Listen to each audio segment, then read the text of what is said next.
Compassion is not to affirm our suffering or love to be awakened to the fact that we share this life. Compassion is a present and experience of life that rises in the midst of our suffering. I'll admit it, Yuta Okkotsu wasn't a character I paid much attention to at first. I figured he'd be another Deku-type protagonist, the emotional crybaby who finds his strength with the help of friends. So when I sat down to write this video, I thought I had it figured out. A little Jungian psychology, some grief, empathy, compassion. Easy, right? Oh, how wrong I was. Because just like he's full with cursed energy, Yuta's character is full of Buddhist philosophy as well. In this video, we're diving into the Buddhist and psychological foundations of Yuta Okkotsu, his symbolism, his spiritual growth, and why thematically he might just be the strongest sorcerer in Jujutsu Kaisen. After all, Gojo was written as his direct foil, and by the end of this video you'll understand why this scene, and this one, had to happen the way they did. Ready? Let's begin. One of the first things that stood out to me was how Akutami-sensei used the Four Noble Truths to structure Yuta's character arc. These truths form the foundation of Buddhism, offering guidance on how to live a good life. The best way to understand them is through the story of the Buddha himself, and as I go through them, I'll highlight the parallels within the series. The story begins with Gautama, who would later become the Buddha, being born a sheltered prince. But when he finally leaves the palace, he encounters an old man, a sick man, and a corpse.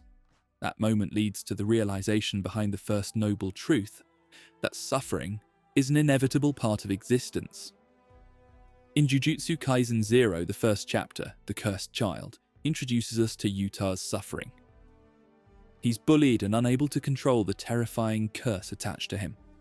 We learn that he used to be sick, and while in the hospital he met a girl named Rika. They fell in love and promised to be together forever. Until one day, a tragic accident took her life right in front of him. And from that moment, a curse appears and shackles him. But Akutami also shows that suffering isn't just something that happens to us, we can also keep it alive by choosing to isolate ourselves. Yuta pulls away from everyone, deepening the pain. And eventually Gojo and Maki call him out. If he truly wants to move forward, he has to stop passively enduring and start taking action. That means facing himself and working to exorcise curses. Which brings us to the second truth, the cause of suffering. Through the experience, he understood that suffering originates from attachment, craving, or ignorance. To break free, one must confront these. Attachment.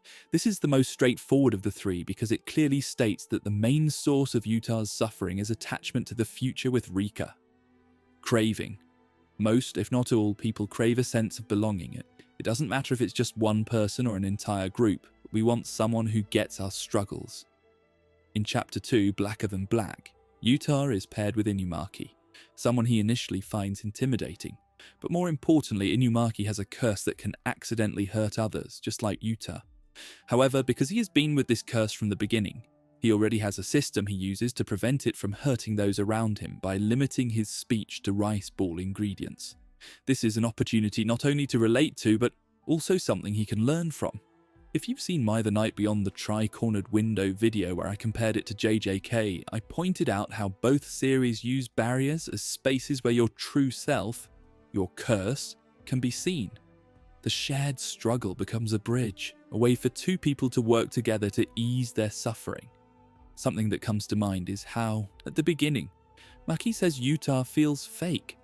To put it in perspective, imagine someone offers you a beautifully wrapped gift and says, "You can have it, but you can't open it." Would you accept it? That's what it feels like when we keep others at a distance. We stop them from seeing who we are and lose the chance to be fully seen and accepted, which is what we crave most. Ignorance. Yuta believed that distancing himself would protect others, that his curse made him fundamentally different. They aren't perfect, they're just people, struggling, fighting, healing. Thinking you're the only one carrying a heavy curse is ignorance. If one thing binds us as humans, it's shared suffering. There's always something to learn from each interaction. Even if it's just building tolerance, adapting, or learning new ways to hold space for someone else's pain. But one thing is sure, isolation doesn't make pain disappear, it just halts you. And the longer you stay frozen, the farther you drift from reaching the third noble truth, the end of suffering. The third noble truth teaches that suffering can end, not by erasing hardship, but by transforming how we relate to it. It's shifting the way we see it. That shift, that awakening, is at the heart of Yuta's final battle against Geto. When Yuta kisses Rika and later acknowledges that he was the one cursing her, something he is taking full responsibility for his grief, his love, and his pain.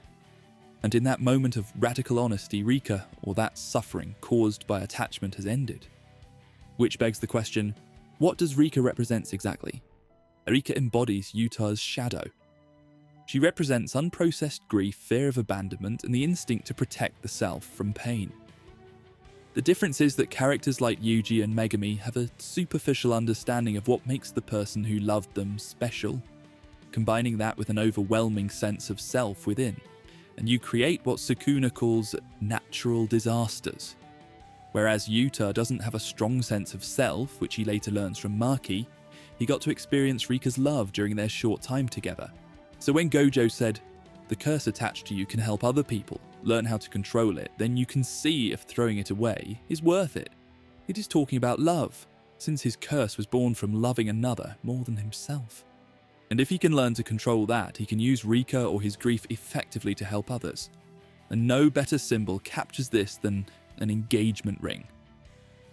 Now, I found the ring and two kids discussing marriage odd, but once you understand Yuta's theme, you realize that the engagement ring is the perfect motif, since they represent love, commitment, and the promise of a shared future, representing infinity. In ancient times, it was believed that the ring finger had a vein that went directly to the heart. Now, having Yuta wear the ring in a chain on top of his heart, and beneath it a black shirt, it is phenomenal visual storytelling of unresolved grief that keeps us locked inside. And then later on, when Yuta quite literally breaks the chain and wears the ring, signaling the integration of your shadow and acceptance of his grief, the outlandish symbolism pays off massively. If that wasn't enough, another reason why the ring is the perfect symbol is that when something traumatic happens to us, we marry that experience and carry it for the rest of our lives. He can choose how he engages with the memories, he can carry them as a reason and why he should isolate himself, to avoid the pain and hurt others, a reason to be angry, sad, and guarded, or he can choose to use them as a weapon to connect with other individuals who are suffering, channeling compassion. You can use it as motivation to alleviate other people's suffering because you don't know what the other person is going through, but you know there must be, and learn to embrace the impermanence of life. And there is no better impermanence teacher than loss, especially death. I really loved that before the fight against Uro and Ryu, Yuta flashed the wedding ring to sign his commitment to put compassion at the forefront of this confrontation. Not only that, but this motif perfectly fits his second motif, the katana. The katana represents the warrior's soul, strength, honor, and discipline. Its curved blade symbolizes harmony with nature, and the tsuba, handguard, represents protection and intentional action. The sword and the ring show that he is committed to doing what must be done when using his powers, whether it's a weapon or words. As the Dalai Lama says, compassion is, just as I have the right to end suffering, so does the other person. And if you actually care about making a change in the world, you would start with those around you, doing your best to make sure everyone has a fair chance at ending their suffering by treating the illness, not the symptom. A moment that left a deep impression on me was when he spoke to Rika, using very stern and harsh wording to get her to stop hurting Maki. It would be triggering to be in charge of having yet another person he cares about be on the verge of dying, but that successfully got Yuta to stop the harmful behaviour Rika was engaging in, made it clear that he didn't hate her, and directed the negative energy to the root cause of the suffering, Geto. We have only covered 3 truths. Let's discuss the 4th one. The 4th noble truth is the path to the cessation of suffering, which is the noble 8-fold path. That is composed of right view, intention, speech, action, livelihood, effort, mindfulness, and concentration. We see these values in Yuta's behaviour, especially his right speech, right effort, right action, and mindfulness, which contrasts him with Gojo. Characters often point out how he is usually late, says the wrong thing, or is incapable of being inside a barrier with other people because there is a gap between him and others that he imposed himself. Let's talk about the roles of these two. So there is a Buddhist teaching. For a person to attain proper balance, they must develop 2 qualities equally: wisdom the awareness of reality and seeing beyond surface-level perceptions, and compassion, the ability to empathize and care for others without attachment. Earlier in the video, I referred to them as thematic asymptotes, because they are both the story pillar of strength. Gojo, with the 6 eyes, the ability to perceive cursed energy and overwhelming strength, represents wisdom. Yuta, on the other hand, embodies pure compassion. Neither of those extremes is ideal, according to KAMALA masters. Wisdom without compassion leads to suffering because we are all interconnected. Without considering the suffering and well-being of others, we haven't truly grasped the depth of the wisdom teachings. Compassion without wisdom leads to suffering, because we have to know how to help others without harming ourselves or others in the process. We need discernment to be able to understand boundaries and how we can best be of benefit to others.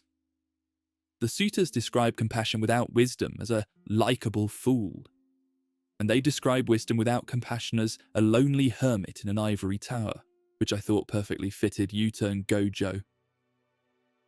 At the beginning of the series, characters like Yuji, Megumi, and Geto were aligned with Gojo's philosophy. Fight power with power, but that path led them into darkness, consumed by curses and causing harm to countless people despite their original intentions. By the end, though, something shifts. They begin to resemble Yuta more, compassionate, grounded, and willing to reach others not just through strength, but through empathy. It makes sense why Gege decided to bring back Gojo one last time within Yuta's brain to indicate pure enlightenment. This, by the way, is not sustainable since as humans we will make mistakes and have moments where we are not the most compassionate or the wisest. But the whole point of Buddhism and JJK is to keep choosing to be as close to being on point in both wisdom and compassion as you could get, deciding to end the series the way it did, in a more realistic, grounded way. Instead of a massive final battle, we get Yuji turning in a stalker to the authorities. No flashy exorcism, just accountability and compassion. Yuji tells him, "I believe you can change." Maybe he's the first person to ever say that to him. Maybe that's enough to plant a seed. We don't know if the stalker ever changes, but that's not the point. What matters is that Yuji stayed kind.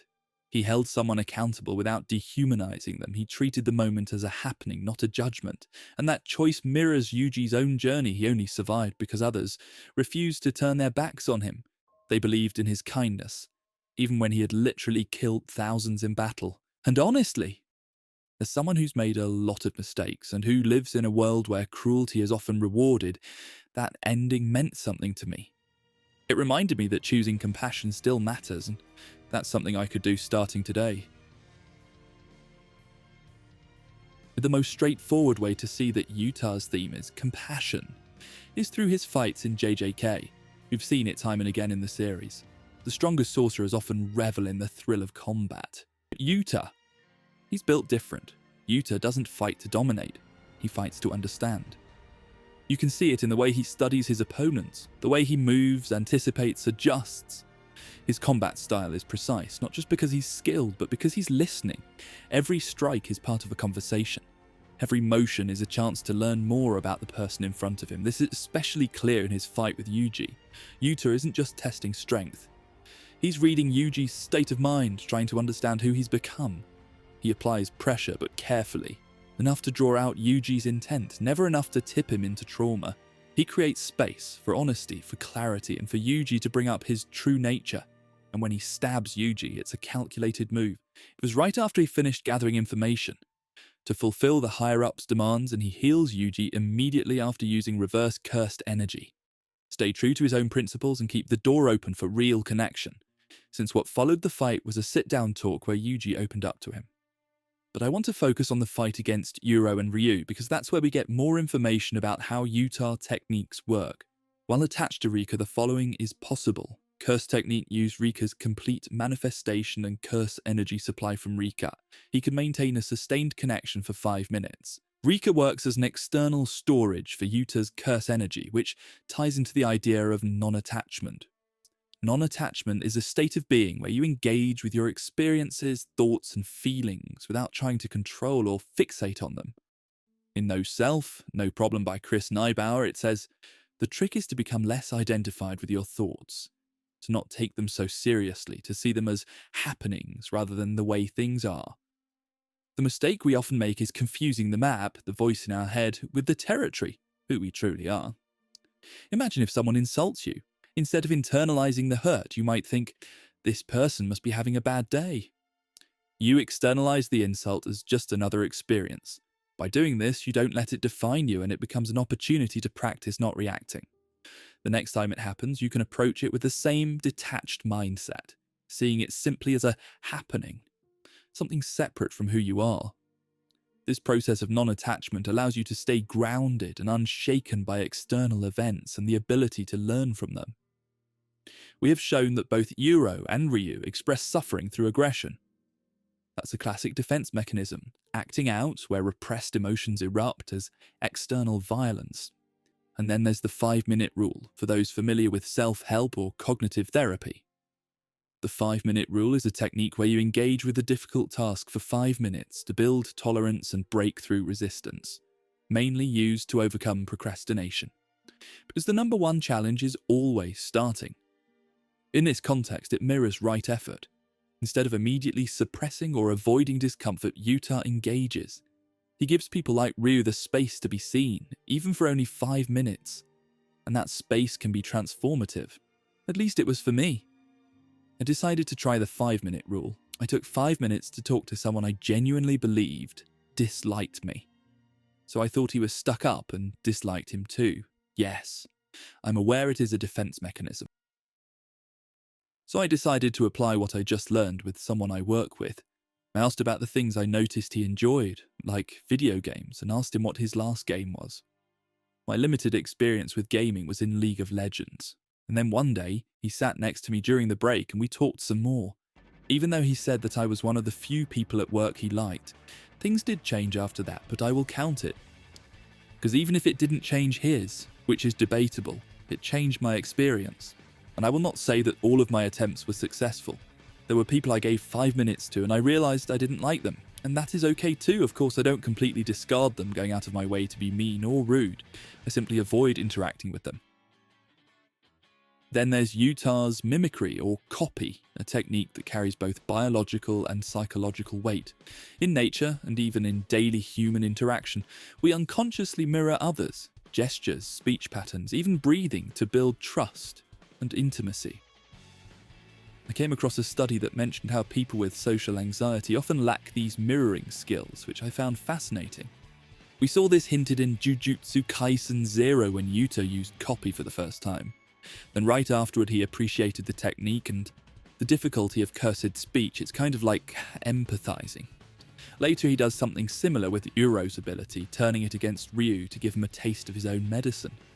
But it's more than just strategy, it's a form of attention and acknowledgement. It's about finding something you genuinely admire in the other person. I remember watching an interview where someone was being condescending and the guest called them out by simply asking, "Why is that funny?" The interviewer's embarrassment was instant, and ever since I've started doing the same, I can't stand it when people try to mock or belittle others like that. Many people wondered how Yuta could use Inumaki's technique, and I think this is what Akutami was trying to do. Now look at Uro and Ryu. Uro uses superiority as armor, her technique warps space, and her behavior pushes people away before they can reject her. Her defense mechanism is projection, casting her hurt onto Yuta as a stand-in for past pain. Ryu copes with emptiness by indulging. His whole vibe is displacement. He's never been seen for who he really is, or he's been told he's too much, so he pours that frustration into the next thrill, the next fight, the next punch. So how do we deal with projections when they come at us? Stay grounded in your own truth. Projections only stick when they echo something we already doubt in ourselves. Remember your own center. I understand you feel that way, but that's not my experience or intention. Ask questions that interrupt the cycle. Gently invite reflection. Why do you think I would do that? Does this remind you of something else? This helps people trace their reactions back to their emotional origin. Name the behavior instead of reacting or defending, point out what's happening. That sounded more like frustration than an actual concern. Can we talk about that? That's the emotional dimension of mimicry, using what you've learned to de-escalate, to redirect, to understand. Domain expansion. Unequivocal love. Gojo's domain overwhelms with data, endless knowledge, paralyzing insight. Yuta's domain opens with feeling. It's lined with crosses like a field of memorials. Shared suffering creates the deepest form of connection, the emotional clarity of presence. In the fight with Uro and Ryu, all three push to shape the battlefield according to their internal world. But none of their domains hold perfectly. Even Yuta's, built from empathy, doesn't override the others completely. Still, Ryu's genuine appreciation breaks through. That connection lands because of how Yuta engaged, not with control but with honesty. Uro never fully accepts it. Ryu does. So Yuta turns to Ryu and says with his actions, "She won't hear me. Maybe she'll hear you." That's a small moment, but it's everything. You have to be okay with kindness not being accepted. And if it bothers you when someone doesn't return your care, that's your cue to examine where that need comes from. Ask yourself, am I doing this to help, or am I secretly hoping for something back? At the end of the series, the bully apologizes and the victim runs away. Yuta's entire journey reflects that spiritual growth. He accepts his suffering, faces his shadow, and turns pain into something transformative. His wounds become his wisdom. And that's what makes him the rightful heir of Satoru Gojo's legacy. Not raw power, but the clarity and care to lead with compassion. There's so much more I want to say about compassion, but I think that is for another video.